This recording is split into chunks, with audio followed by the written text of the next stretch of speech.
Hi everyone, I'm Holly with Missouri River Soap, and today I am soaping a fragrance from Brambleberry's new collection, the Dreamy Desserts collection. It's really good. Everything smells great, and the bath bomb kit is just so fun, and the donut mold is fun, and I'm really looking forward to working on a project with that. But for now, I'm going to soap the Lemon Bar fragrance. And it really does smell good. A lot of the bakery fragrances can be too buttery. I don't get a lot of buttery, I don't get a lot of cookie, but I do get that bar pastry note, and I really do like it. So it's a great fragrance. It has just mild discoloration. Now Anne-Marie just did a video on this, and so I am using basically the same recipe. I tweaked it just a bit. I am not good with coconut over 20%, so I did bring the coconut down to 20 and then added castor in at 5. But otherwise the recipe is the same. It's olive oil, coconut oil, palm oil, jojoba, and they did mango butter. I did cocoa butter, I guess. That was another change. I don't have any mango butter. The palm oil I'm using is certified fair trade by Fair for Life and Palm Done Right. So I feel very confident in using that palm oil. I'm not adding any milks or anything. I have my handy dandy Brambleberry stick blender here. Let's see what speed. I usually like to speed all the way at the top. I am burping my stick blender. I've never actually soaped with jojoba oil before, so I'm really excited to try this out. Ooh, this thing has some good suction.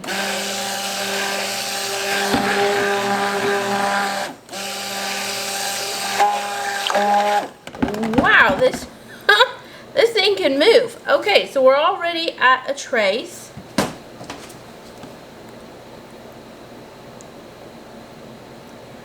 It looks like it's a bit of a false trace. This stick blender is wackadoodle.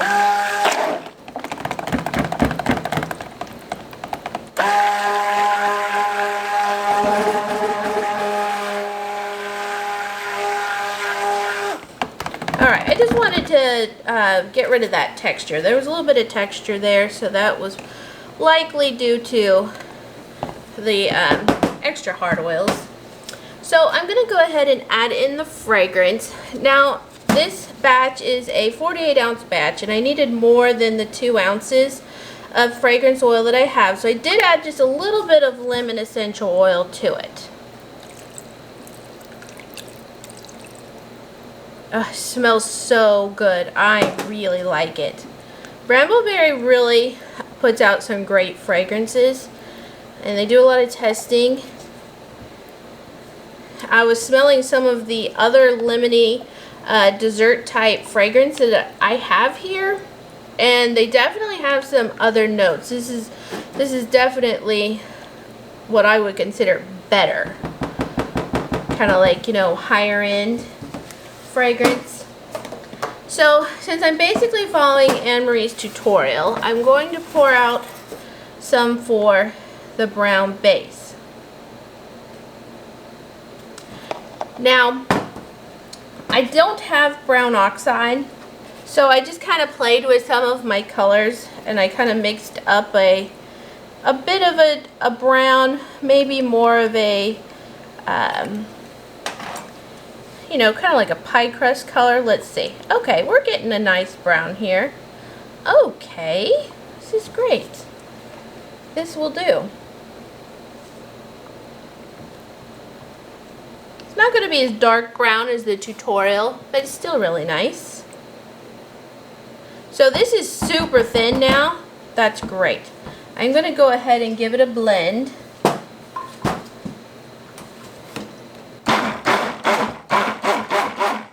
I want it pourable. This is a powerful little stick blender. I don't think I've ever used it before.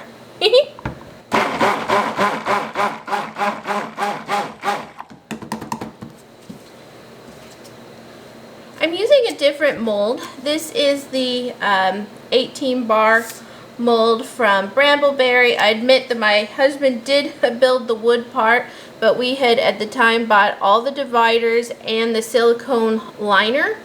However, the silicone liner ended up warping. I forget what I did. It was me. I did something wonky.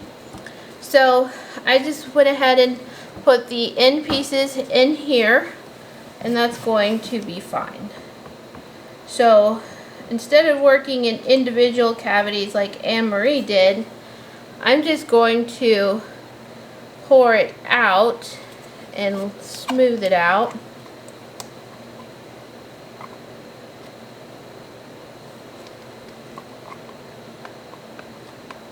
So these are going to be thinner bars than I usually make, but I thought that would be fun for the lemon bar situation.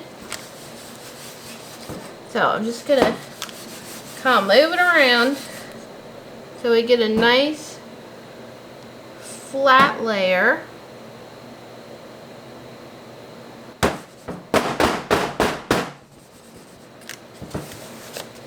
So now I'm going to add in the yellow mica. So I'm going to add yellow mica and titanium dioxide to this. It's going to kind of make it more pastel, like a nice lemon dessert.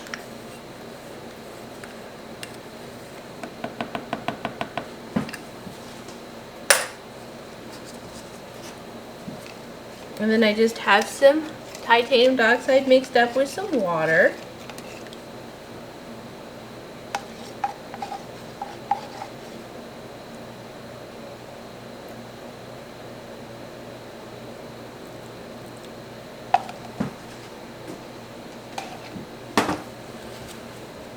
Still nice and thin, so that's great.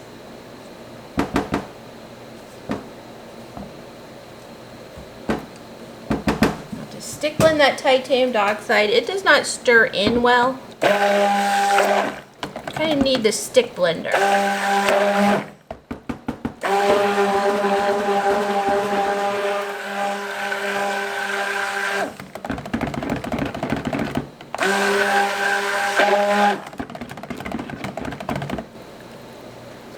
Looking good. I want it to be able just to flood on, but if it doesn't pour super well, it'll still be okay because it's the top layer.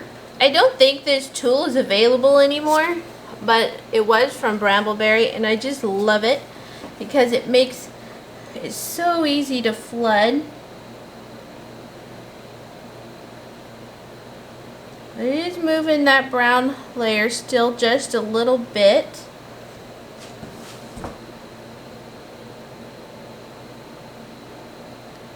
As long as I'm gentle, it won't be that big of a deal. And what this spatula does, it just keeps it from the pressure of the pour breaking down into that layer.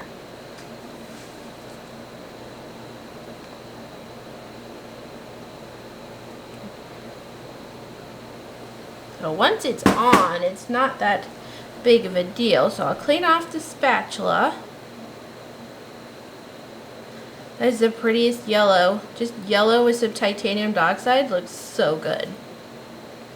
And this smells so amazing.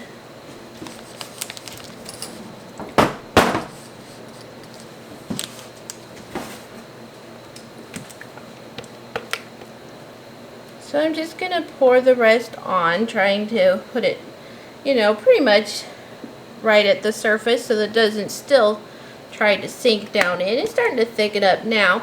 This is a recipe different than what I'm used to, so those always can surprise you a little bit. Just like the texture from almost like it was coming to a false trace.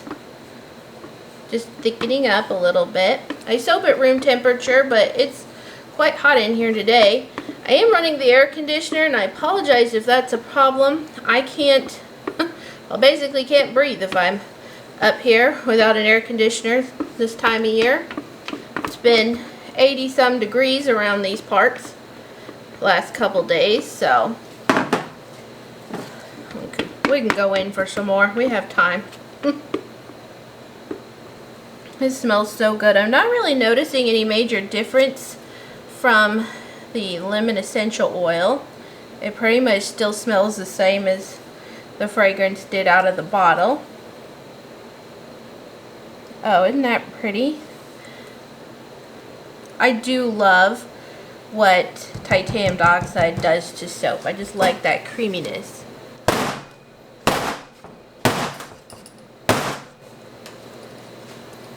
So I'm going to go ahead and make some designs. Now, one of my favorite things about using these divider molds is I love how it like pulls the soap in on the sides and it makes almost like a pillowy look. I just love that. That part is the best. And I'll probably do the little sprinkles at the end after I've put in the dividers. Now I'm going to have to be super careful, and I have to hold on to these longer ones. This is a pretty tight fit as is, but oh, it looks like it's going to go great. And sometimes these can shift a little bit, so I try to look to kind of move them in. Alright, so make sure you guys are seeing this okay. And then you just push it down. You can see they're going to be pretty shallow bars, but I'm kind of thinking a guest bar situation. Not thinking, you know, just a standard bar. Now, if I purchase this fragrance, this was sent to me, thank you to Brambleberry. If I purchase this, which is already in my cart, then I would probably make bigger bars, obviously. But this is fine for now. So I have a little bit of white mica. I thought I would use some white mica. It's sparkly. And Anne-Marie just used some titanium dioxide. Well, I'm going to use a little white mica. And she just put some in the corner. And I thought that looked nice.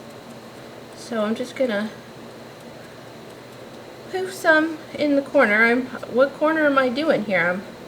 That's gonna mess with my OCD a little bit. My husband was up here earlier with me, and he was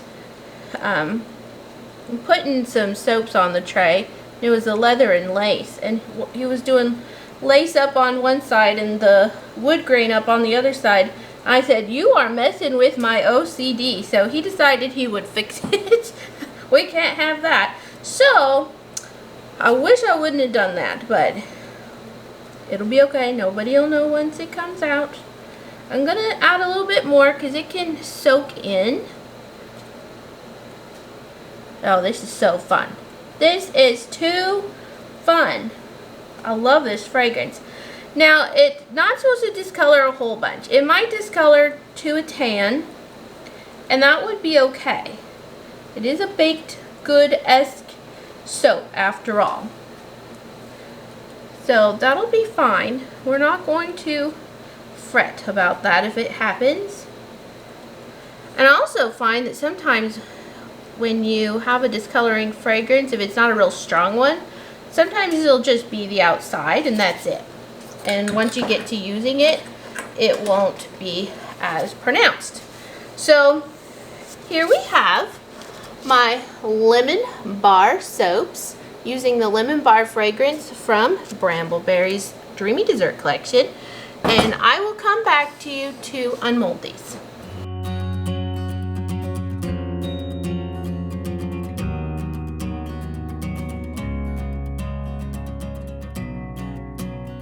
Alright, so this soap has sat in the mold all weekend and it's looking so good. I love how they turned out. And it does look like they're starting to pull away from the edges just a little bit.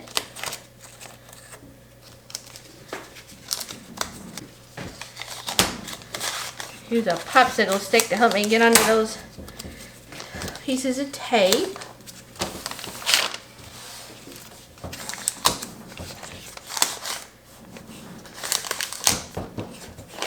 Alright, so let's see.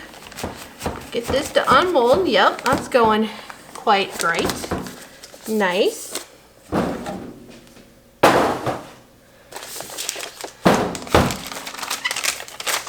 Pull off the paper. It's mostly needed for the bottom, but you know, it helps to keep it from making a big mess on the sides also, where it might leak through the corners. I like how that color on the bottom turned out. So let's see if we could, how difficult. Oh, this isn't going to be too difficult at all. Just have to, sometimes you have to be careful. Oh, that's interesting. That one, we sunk through just a little bit on this one here. That seal wasn't exact. I probably should have waited a little bit longer in between the layers, but you know, it's fine. It's still super duper cute. I like that glitter too. It's a very just white glitter. So let's do that. And then I'll need to clean these bars up. I like to bevel the edges, especially on the ends here. The insides will be fine, but I would like to bevel a little bit of the outside. I don't want to stick my fingers in that glitter because I want it to stay poofy and beautiful.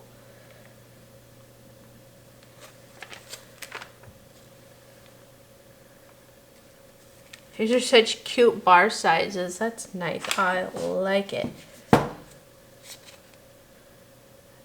I was going to put them on my little cake stand, but I think I'll just lay them out for now because I want to bevel them before I put them on the cake stand for the pictures.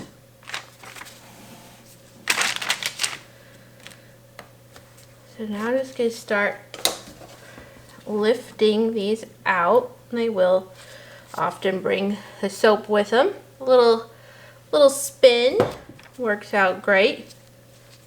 So my crust did not go so well. We sunk too much down into the batter, or into the brown. It displaced it. It didn't really seem like it was doing that a whole lot, but indeed it was.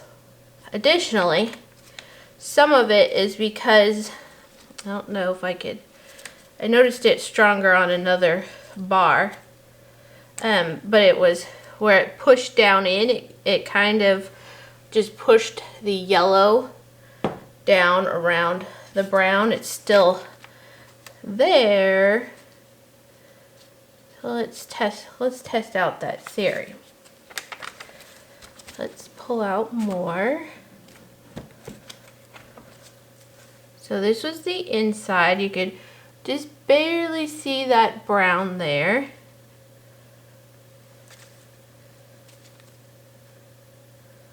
I think that is what happened. So, my design didn't turn out super duper.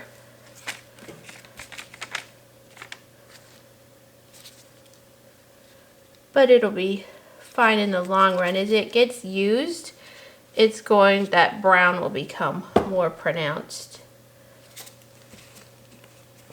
I love these sizes. These are like the most adorable little dessert size soaps. I just love this. And there's the bottom. It's nice and brown. I do love how it pushes those edges in though. Like on this bar. Can you see how it's all just kind of, it's just kind of pillowy on the top edges. This does not show a lot of sign of discoloring, so that's neat. It's not, like, it's not mottled. Sometimes it can be a little mottled looking as it starts to discolor, so this discoloration is going to be just very faint. I might want to let these sit for just a little while. I did cover them up in towels, the mold. I don't know if it gelled or not because I didn't stick around to keep an eye on anything. The An ungelled soap will be a little bit more creamy, a little bit more opaque, but with our use of titanium dioxide, it's kind of hard to tell. Look how cute. Love it. I will see how these discolor. I really love this fragrance. Of course, I added a little bit of lemon essential oil that also can be purchased at Brambleberry, just so that I had enough to add to this size of a batch.